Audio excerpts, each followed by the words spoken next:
Docteur Malik Diop, bonjour. Bonjour.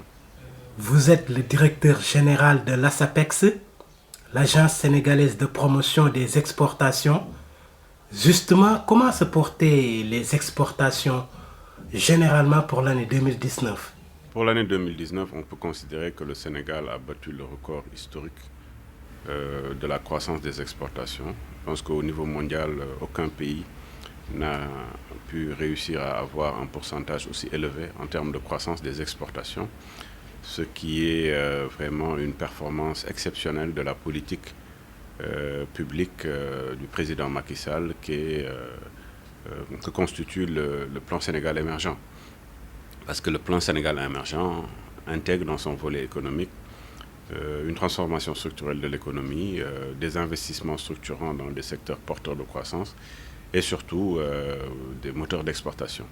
Donc sur 2019, on est passé de 1670 milliards à 1985 milliards,1, soit une croissance de 18,9%.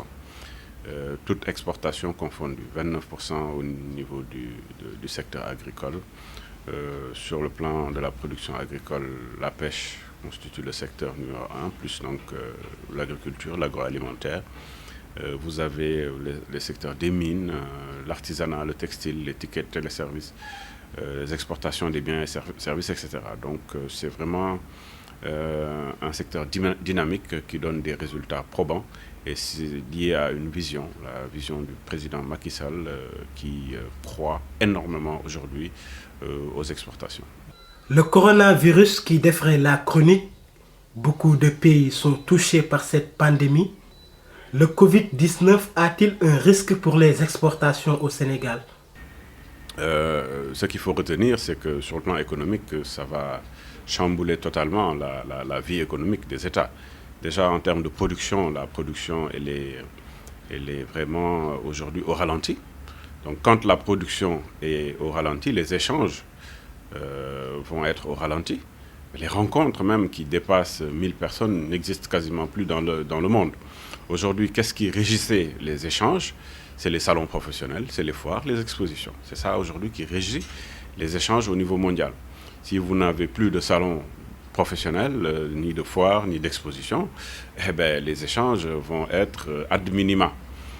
Donc, quand les échanges sont ad minima, naturellement, on a une baisse des importations, baisse des exportations.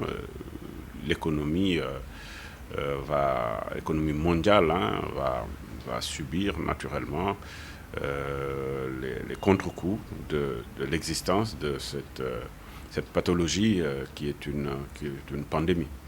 Et quelles sont les dispositions que vous avez prises? Alors, il y a quelques dispositions naturelles qu'on prend. Déjà nous ne sortons pas du moule normal des citoyens qui sont assujettis à un certain nombre de choses. Aujourd'hui, sur le plan des missions économiques et commerciales, comme les salons professionnels, les foires, etc. Pour l'instant, nous suivons la directive mondiale de l'OMS. On n'y va plus avec les entreprises. Donc, ce qu'on a à faire aujourd'hui, c'est continuer à travailler sur l'offre exportable sénégalaise, continuer à travailler à l'interne pour que la production puisse augmenter, mais que cette production soit une production encore plus de qualité. Mieux maîtriser aujourd'hui le circuit au niveau national pour la commercialisation au niveau national et vraiment s'ouvrir aussi au niveau africain à d'autres marchés parce que on a pour l'instant la chance d'être dans un continent qui est moins touché que les autres. Je ne dis pas qu'il n'est pas touché, mais qui est moins touché que les autres. Et donc, naturellement, c'est un continent où les échanges continuent. Donc,